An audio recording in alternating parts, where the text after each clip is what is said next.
नमस्कार दोस्तों, हर्षित द्विवेदी एजुकेशन में आपका स्वागत है। मेरा नाम है विनीत सागर। क्लास 9 एनसीईआरटी पॉलिटी की किताब चल रहा था। लास्ट वीडियो में हमने फंडामेंटल राइट्स स्टार्ट किए थे। हमने राइट टू इक्वालिटी के बारे में इन डिटेल डिस्कस किया। तो आज इस वीडियो में हम राइट टू फ्रीडम शुरू कर रहे हैं। फ्रीडम का मतलब क्या होता है? Freedom means absence of constraints. Constraints मतलब किसी भी प्रकार का रोक नहीं होना, प्रतिबंध नहीं रहना एक इंडिविजुअल के लाइफ में। प्रैक्टिकल लाइफ में आप बोल सकते हो absence of interference in our affairs by others. हमारी पर्सनल लाइफ में किसी और का इंटरफेरेंस नहीं होना। किसी और मैं जब बोल रहा हूं वो कोई और इंडिविजुअल हो सकता है या फिर गवर्नमेंट भी हो सकता है। देखिए, हम एक सोसाइटी में रहते हैं और हम फ्री रहना चाहते हैं। We want to do things in the way we want to do them, मतलब अपने हिसाब से जीना।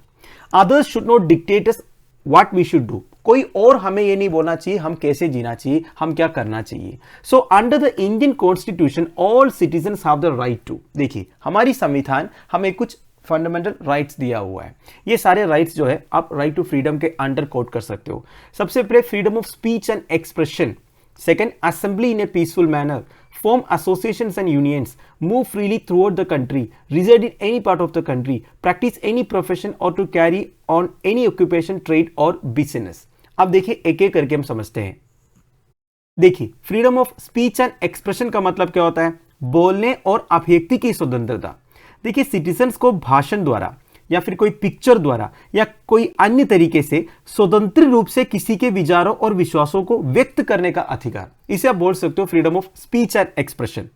अगला है assembly in A peaceful manner. बिना कोई वायलेंस का पीसफुली आप असेंबल हो सकते हो। फिर form associations and unions, group of people मिलकर एसोसिएशंस फॉर्म कर सकते हैं, यूनियंस फॉर्म कर सकते हैं। फॉर एग्जांपल आपने रेजिडेंट्स एसोसिएशन सुना होगा, वर्कर्स यूनियन, ट्रेड यूनियन, ये सब सुना होगा। फिर move freely through out the country, हमारे देश के अंदर कहीं भी फ्रीली मूव करने का अधिकार। फिर reside in any part of the country, कहीं भी जाके आप सेटल हो सकते हो इंडिया के अंदर। एक केरला का इंडिविजुअल मुंबई में जाके सेटल हो सकता है, मुंबई का इंडिविजुअल बिहार में जाके सेटल हो सकता है, कोई रोक नहीं है। प्रैक्टिस एनी प्रोफेशन, कोई भी प्रोफेशन आप प्रैक्टिस करना चाहते हो वो कर सकते हैं। और टू कैरी एनी ऑक्यूपेशन, जो ऑक्यूपेशन आपको मालूम है, जो ऑक्यूपेशन आप करना चाहते हैं वो कर सकता है। कोई भी ट्रेड और बिजनेस भी कर सकते हैं। तो ये सारे आपके राइट से जो राइट टू फ्रीडम के अंडर आते हैं। अब आपको एक चीज समझना है, ये जो राइट्स है ये सारे सिटीजन्स के पास है। इसका मतलब ये है आप अपना राइट टू फ्रीडम एक्सरसाइज करने का मतलब ये नहीं है आप दूसरे के राइट्स को तोड़ रहे हो। जैसे मैंने आपको राइट टू इक्वालिटी में बताया था, आपके राइट टू फ्रीडम का मतलब ये नहीं है आप दूसरों के लिए पब्लिक न्यूइसेंस या डिसऑर्डर क्रिएट कर रहे हो। आप जो चाहे वो कर सकते हो जब तक आप किसी और को हर्ट नहीं कर रहे हो। Accordingly government can impose certain reasonable restrictions on our freedoms in the last interest of society. देखिए, गवर्नमेंट जो है हमारे राइट टू फ्रीडम के ऊपर रोक लगा सकता है, सर्टेन रीजनेबल रेस्ट्रिक्शंस लगा सकता है कुछ स्पेसिफिक सिचुएशंस में। फॉर एग्जाम्पल, अगर आप किसी और के लिए न्यूइसेंस बन रहे हो, पब्लिक ऑर्डर को डिसरप्ट कर रहे हो, तो भी उसी बात है गवर्नमेंट आपकी जो राइट टू फ्रीडम है इसके ऊपर रोक लगाएगा। Freedom of speech and expression is one of the essential features of any democracy. देखिए, डेमोक्रेसी का one of the essential feature आप बोल सकते हो freedom of speech and expression. Our ideas and personality develop only when we are able to freely communicate. देखिए, हमारी जो ideas है, हमारी जो पर्सनालिटी है वो तब डेवलप हो सकता है जब हम फ्रीली कम्युनिकेट कर पाएंगे। हमारे कम्युनिकेशन के ऊपर, स्पीच के ऊपर, एक्सप्रेशन के ऊपर अगर कोई रोक लगाएगा तो आप कुछ सोच पाएगा, कुछ कर पाएगा, अपनी पर्सनालिटी डेवलप कर पाएगा? नहीं। इसलिए बोलते हैं freedom of speech and expression जो है डेमोक्रेसी का one of the essential features है। You may think differently from others. Even if 100 people think in one way, you should have the freedom to think differently. देखिए, 100 लोग एक तरफ सोच रहे हैं, इसका मतलब ये नहीं है आपको भी उन्हीं की तरह सोचना है। आप अलग सोच सकते हो, आपका जो व्यूज है वो डिफरेंट हो सकता है, कोई प्रॉब्लम नहीं है। You may disagree with A policy of government. Government की सारी पॉलिसीज फॉलो करना कोई जरूरी नहीं है। हो सकता है गवर्नमेंट की पॉलिसी आपको पसंद ना आया हो तो आप फ्रीली बोल सकते हो, गवर्नमेंट को क्रिटिसाइज कर सकते हो। You are free to criticize the government or the activities of the association in your conversation with parents, friends, relatives, etc. देखिए, कहीं भी आप क्रिटिसाइज कर सकते हो। अगर आपको एक पर्टिकुलर व्यू, एक पर्टिकुलर डिसीजन सही नहीं लगा, you are free to criticise, ठीक है। और आपकी जो क्रिटिसिज्म है आप पब्लिसाइज कर सकते हो through a pamphlet, magazine, newspaper. देखिए, आप न्यूज़पेपर में एक आर्टिकल लिख सकते हो गवर्नमेंट को क्रिटिसाइज करके, आपको कोई अरेस्ट नहीं करेगा। ये बेसिकली आप अपना right to speech and expression use कर रहे हैं। आप पेंटिंग्स के थ्रू अपना जो गुस्सा है, क्रिटिसिज्म है, वो दिखा सकते हैं, पोइट्री के थ्रू कर सकते हैं, सॉन्ग्स के थ्रू कर सकते हैं। However you cannot use this freedom to instigate violence against others. देखिए, आप क्रिटिसाइज कर सकते हैं, पर इसके ऊपर भी रीजनेबल रेस्ट्रिक्शंस हैं। मतलब आप क्रिटिसाइज करने का मतलब ये नहीं है आप वायलेंस को इंस्टिगेट कर रहे हो। You cannot use it to incite people to rebel against government. आप लोगों को भटका नहीं सकते गवर्नमेंट के अगेंस्ट रिबल करने के लिए। Neither can you use it to defame others, किसी और को डिफेम करने के लिए, मतलब बेइज्जती नहीं कर सकते, जानबूझ के किसी को डिफेम नहीं कर सकते। फॉर एग्जाम्पल, ऐसा होता है ना, एक इंडिविजुअल को दूसरा एक पर्टिकुलर इंडिविजुअल पसंद नहीं है, हो सकता है कोई प्रोफेशनल एनिमिटी हो, फैमिली अफेयर्स हो, फ्रेंडली अफेयर्स हो। इसका मतलब ये नहीं है उनके रेपुटेशन खराब करने के लिए आप कोई फेक न्यूज फैलाया। तो इस कंडीशन में आप अपना freedom of speech and expression use नहीं कर सकते। अब देखिए, citizens have the freedom to hold meetings, processions, rallies and demonstration on any issue. जैसे मैंने आपको पहले बताया, मान लीजिए कोई गवर्नमेंट पॉलिसी आपको पसंद नहीं आया, आपको ऐसा लगा कि इस गवर्नमेंट पॉलिसी से कुछ वेलफेयर नहीं हो सकता, या फिर एक पर्टिकुलर कम्युनिटी के लिए नेगेटिव इंपैक्ट हो सकता है, तो इन सर्कमस्टेंसेस में you are free to criticise the government. अगर आपके विचार से किसी और का विचार मिल रहा है, आप सब मिलकर मीटिंग्स होल्ड कर सकते हैं, प्रोसेशंस चला सकते हैं, रैलीज एंड डेमोन्स्ट्रेशंस कर सकते हैं, पर एक कंडीशन है, such meetings have to be peaceful. जैसे मैंने आपको पहले बताया, आप क्रिटिसाइज कर सकते हो, आप प्रोटेस्ट कर सकते हो, पर वो पीसफुली होनी चाहिए। आप प्रोटेस्ट कर रहे हैं या फिर आप प्रोसेशंस कर रहे हैं, इसका मतलब ये नहीं है आप पब्लिक डिसऑर्डर को तोड़ सकते हैं या फिर सोसाइटी में जो पीस है उसे ब्रीच कर सकता है। ऐसा नहीं हो सकता। देखिए, सोसाइटी में लोग जो है शांति और समाधान चाहता है, वो शांति और समाधान को आपको तोड़ना नहीं चाहिए। आप प्रोटेस्ट कर रहे हैं या फिर आप गवर्नमेंट को क्रिटिसाइज कर रहे हैं, इसका मतलब ये नहीं है कि आप सोसाइटी की जो पीस है उसे ब्रीच करें, राइट। अब देखिए, those who participate in this activities and meetings should not carry weapons with them. जितने भी लोग इस तरह की meetings, processions, rallies and demonstrations attend करते हैं ना, वो कोई वेपन कैरी नहीं करना चाहिए। देखिए, वेपन कैरी करने का मतलब क्या हो गया, मतलब वो वायलेंस इंसेट करना चाहते हैं, ये अलाउड नहीं है। अब कुछ एग्जाम्पल्स इधर बताया हुआ है। Workers in a factory can form a workers union to promote their interest. ये तो आपको हर इंडस्ट्री में या फैक्ट्री में मिलेगा, वर्कर्स यूनियन या फिर ट्रेड यूनियंस वगैरह। मतलब देखिए, वर्कर्स एक यूनियन बनाते हैं अपने जो ग्रीवियंसेस है, अपने जो प्रॉब्लम्स है, इसका स्पीडी रेजोल्यूशन के लिए। जब एक एसोसिएशन बनता है ना, उसका पावर कुछ ज्यादा ही है। मतलब वो अथॉरिटी से एज एन एसोसिएशन बात कर सकता है और इनकी जो डिमांड है वो पुटअप कर सकता है। तो ये सारे अलाउड है राइट टू फ्रीडम के अंडर। और क्या कह रहा है, आज citizen we have the freedom to travel to any part of the country. देखिए, इंडिया के अंदर जितने स्टेट से, यूनियन टेरिटरी से, उधर कहीं भी आप जा सकते हो, आपको कोई रोकेगा नहीं। आप कहीं भी जाकर सेटल हो सकते हो, आप कहीं भी जाकर एक बिजनेस शुरू कर सकता है। एक एग्जाम्पल इधर दिया हुआ है, एक पर्टिकुलर पर्सन मान लीजिए आसाम का है, वो हैदराबाद में एक बिजनेस शुरू करना चाहता है। हो सकता है हैदराबाद में उनका कोई कनेक्शन ना हो, हैदराबाद उससे पहले कभी वो देखा ना हो, कोई इश्यू नहीं है। As a citizen of India he has the right to set up base there. इसी राइट की वजह से लाख्स ऑफ पीपल माइग्रेट करते हैं विलेजेस से टाउन की तरफ, पूरे रीजन्स ऑफ कंट्री से प्रॉस्पर्स रीजन्स में, बिग सिटीज में जाके माइग्रेट करते हैं। मतलब as a citizen of India वो उनका राइट है, कोई भी उनको रोक नहीं सकता। The same freedom extends to the choice of occupation. आपको जो ऑक्यूपेशन चूज करना है वो आप चूज कर सकते हो, आपको कोई फोर्स नहीं कर सकता एक पर्टिकुलर जॉब करने के लिए।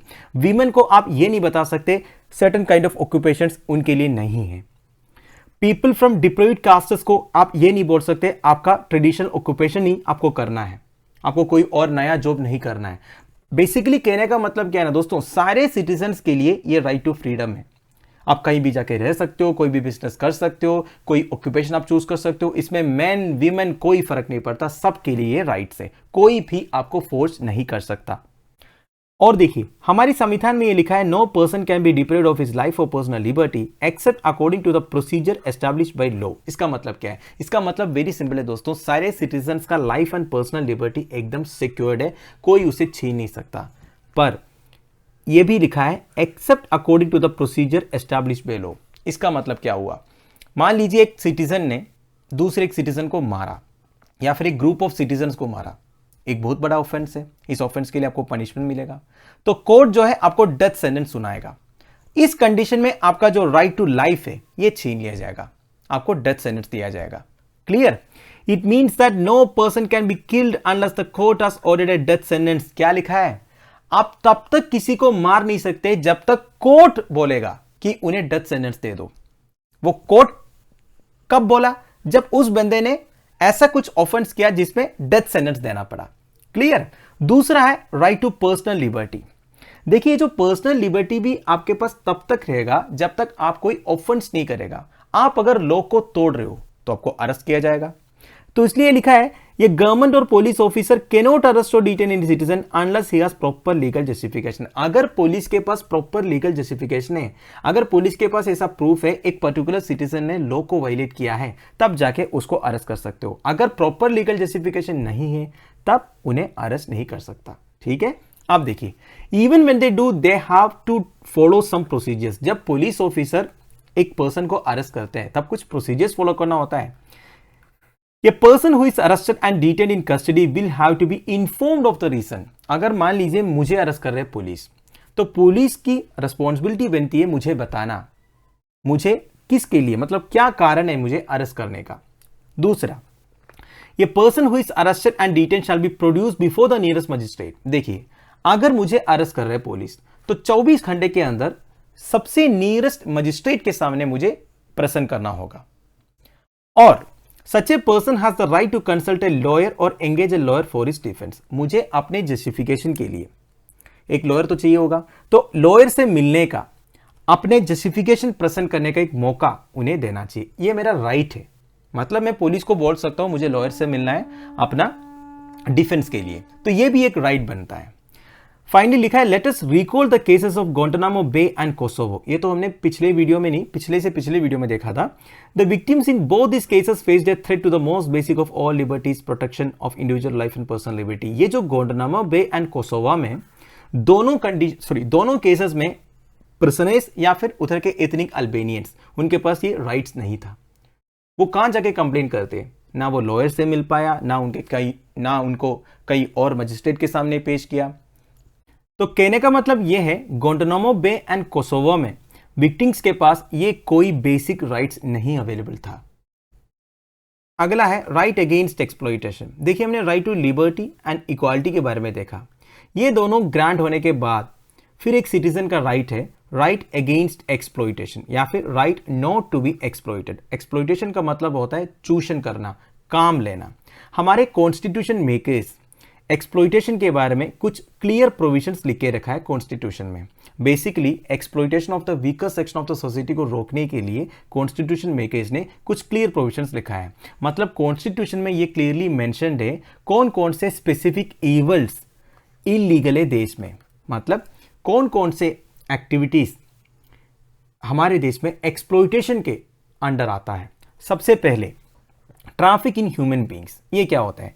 It means selling and buying of human beings. पैसों के लिए जब ह्यूमन बींग्स को बेचना, इसे आप ट्रैफिकिंग बोलते हो। ठीक है? यूजुअली वीमेन को बेचते हैं फॉर इमोरल पर्पसेस, प्रोस्टिट्यूशन से आप रिलेट कर सकते हो। दूसरा है कॉन्स्टिट्यूशन प्रोहिबिट्स फोर्स्ड लेबर और बेगार इन एनी फॉर्म। क्या होता है बेगार?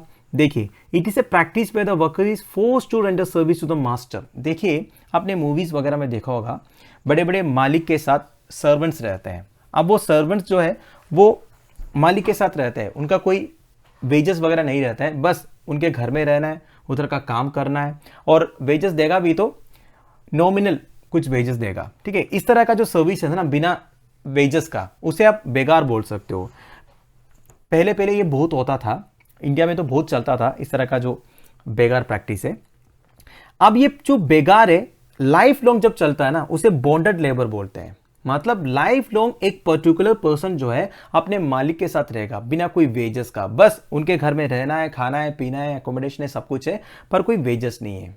ऐसे स्लेव उनको रहना पड़ता है। तो इसको भी एक्सप्लॉइटेशन में काउंट किया है और इसे भी इलीगल डिक्लेयर किया है कॉन्स्टिट्यूशन ने। एंड फाइनली चाइल्ड लेबर को भी कॉन्स्टिट्यूशन ने प्रोहिबिट किया है, ये भी एक्सप्लॉइटेशन के अंडर काउंट होता है। No one can employ a child below the age of 14। 14 साल के नीचे का किसी भी बच्चे को कोई भी फैक्ट्री में एम्प्लॉय नहीं करना है, या फिर कोई भी हजार्डस वर्क में इन्वॉल्व नहीं करना है, लाइक रेलवेज में, पोर्ट्स में, etcetera etcetera. And using this as a basis many laws have been made to prohibit children. Basically constitution में ऐसा लिखा है ना, राइट टू एक्सप्लॉयटेशन के अंडर, इसलिए इस बेसिस पर देश में कई सारे लॉज भी ऑलरेडी प्रोमलगेट किया है बच्चों को इस तरह की इंडस्ट्रीज में, like beedi making, fire crackers, matches, printing, dyeing, इन सब से दूर रखने के लिए। तो बस आप यही समझ लीजिएगा, 14 साल के नीचे बच्चे जो है उन्हें कोई भी हजार्डस वर्क में इन्वॉल्व नहीं करना है, ये कॉन्स्टिट्यूशन में क्लियरली लिखा है। अगला है right to freedom of religion. ये भी राइट टू फ्रीडम के अंडर आता है। देखिए, अब सबको पता है हमारे देश में कई सारे रिलीजन्स फॉलो होते हैं। कुछ लोग ऐसे भी हमारे देश में जो किसी भी रिलीजन को फॉलो नहीं करते हैं। इंडिया जो है एक सेक्युलर स्टेट है।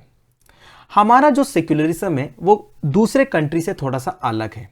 हमारा सेक्युलरिज्म का मतलब ये है, the state is concern only with relations among human beings and not with the relation between human beings and God. देखिए, स्टेट का मतलब बस यही है, ह्यूमन बीइंग्स के बीच में रिलेशंस कैसा है, ह्यूमन बीइंग्स और गॉड के बीच में क्या रिलेशन है, ये स्टेट का मतलब नहीं है। एक सेक्युलर स्टेट मतलब उनका कोई ऑफिशियल रिलीजन नहीं होता। Indian secularism practices an attitude of a principle and equal distance from all religions. देखिए, इंडियन मोड ऑफ सेक्युलरिज्म में सारे रिलीजन से स्टेट जो है दूर रहते हैं, और स्टेट को हमेशा सारे रिलीजन्स के साथ एक न्यूट्रल एंड इम्पार्शियल स्टैंड लेना है, मतलब किसी भी रिलीजन को फेवर नहीं करना है। यह है एक्चुअल सेक्युलरिज्म इन इंडिया। अब बात करते हैं राइट्स का। रिलीजन से रिलेटेड क्या क्या राइट्स है सिटीजन्स के पास। Every person has a right to profess, practise and propagate the religion he और शी बिलीव्स इन। आप जो रिलीजन में विश्वास रखते हो उस रिलीजन को प्रोफेस करने का, प्रैक्टिस करने का और प्रोपगेट करने का राइट्स है आपके पास। फिर देखिए, एवरी रिलीजियस ग्रुप और sect is free to manage its religious affairs. जितने भी रिलीजियस ग्रुप है, सेक्ट है, वो अपना रिलीजियस अफेयर्स जो है मैनेज कर सकते हैं। अब देखिए, कुछ इंपॉर्टेंट पॉइंट्स हैं। मैंने आपको बोला right to freedom of religion के under right to propagate one's religion आता है। प्रोपगेट करने का मतलब क्या होता है, मतलब दूसरों को इन्फ्लुएंस करना, अपने रिलीजन की जो अच्छी अच्छी बातें हैं वो दूसरों को बताना, उन्हें इन्फ्लुएंस करना, ठीक है। पर देखिए, right to propagate one's religion तो है, पर इसका मतलब ये नहीं है कि ये person has right to compel another person. आप दूसरे किसी को कंपल नहीं कर सकते अपना रिलीजन ज्वाइन करने के लिए। आप फोर्स यूज नहीं कर सकते, फ्रॉड एक्टिविटीज नहीं कर सकते, इंड्यूसमेंट और अलूरमेंट नहीं कर सकते, मतलब पैसे वैसे दे के भी आप किसी को अपने रिलीजन में कन्वर्ट नहीं करवा सकते हैं। अगर कोई अपने मन से रिलीजन चेंज कर रहा है तो कोई प्रॉब्लम नहीं है। देखिए क्या लिखा है इधर, प्रोपगेट कर सकता है, आप अपने रिलीजन को एकदम प्रोपगेट कर सकते हैं, अच्छी अच्छी बातें बता सकते हैं, हमारा रिलीजन ऐसा है वैसा है, ये सब बता सकते हैं, पर किसी को आप फोर्स नहीं कर सकते हो। आप देखिए, freedom to practice religion does not mean that a person can do whatever he wants. देखिए, रिलीजन को प्रैक्टिस करने का राइट है आपके पास, पर इसका मतलब ये नहीं आप कुछ भी प्रैक्टिस कर सकते हो। कुछ रिलीजन में ऐसा कुछ बार्बरिक एक्टिविटीज भी चलता था बहुत पहले, जैसे कि सैक्रिफाइस एनिमल्स और human beings as offerings, offer करते थे सुपरनैचुरल फोर्सेस को। पहले क्या होता था, एनिमल्स को ऐसे सैक्रिफाइस देता था, ह्यूमन बीइंग्स को भी ऐसे सैक्रिफाइस देता था। ये सब आजकल अलाउड नहीं है, ठीक है। राइट टू प्रैक्टिस रिलीजन है आपके पास, आप अपना रिलीजन प्रैक्टिस कर सकते हो, पर इन सारे एक्टिविटीज आप कर नहीं सकते हो। रिलीजियस प्रैक्टिसेस विच ट्रीट वुमेन एज इंफीरियर, कोई भी रिलीजियस प्रैक्टिसेस अगर ऐसा है जिसमें विमेन को एज इंफीरियर मानते हैं, मेन से नीचे मानते हैं, तो ये भी इलीगल है। आप विमेन के फ्रीडम को कभी भी इन्फ्रिज नहीं कर सकते। देखिए, आप एक रिलीजन प्रैक्टिस कर रहा है, इसका मतलब ये नहीं है कि आप विमेन के फ्रीडम को इन्फ्रिज कर रहे हो, ये भी नहीं हो सकता। और for example, one cannot force a widow to shave head और वियर व्हाइट क्लोथ्स। ऐसा भी होता था ना बहुत पहले, हमारे देश में ये होता था, एक वुमन जब विडो बनती है तब उनको अपना हेड शेव करना पड़ता था और व्हाइट क्लोथ्स पहनना पड़ता था, तो ये सब भी अलाउड नहीं है आजकल।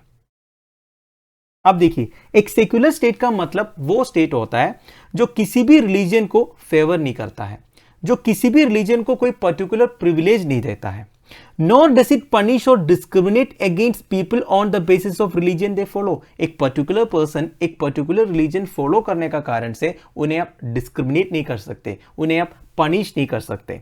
Thus, the government cannot compel any person to pay any taxes। देखिए, अगर कोई एक इंडिविजुअल अपने रिलीजन का प्रमोशन या मेंटेनेंस के लिए पैसे खर्च कर रहा है, या फिर अपने रिलीजियस इंस्टीट्यूशन के लिए पैसे खर्च कर रहा है, उसके ऊपर कोई टैक्सेस पे करने के लिए गवर्नमेंट उसे कंपल नहीं कर सकता, ठीक है। एंड जितने भी गवर्नमेंट एजुकेशनल इंस्टीट्यूशन है उधर कोई रिलीजियस इंस्ट्रक्शंस नहीं होना चाहिए। And educational institutions managed by private bodies में भी no person shall be compelled to take part in any religious instruction. किसी को भी आप कंपल नहीं कर सकते हो कोई भी रिलीजियस इंस्ट्रक्शन में टेक पार्ट होने के लिए या फिर कोई भी रिलीजियस वर्शिप अटेंड करने के लिए। तो दोस्तों अब के लिए वीडियो में फिनिश कर रहा हूं। अगले वीडियो में हम कल्चरल एंड एजुकेशनल राइट से शुरू करेंगे। Thank you for watching. Bye bye, have a nice day.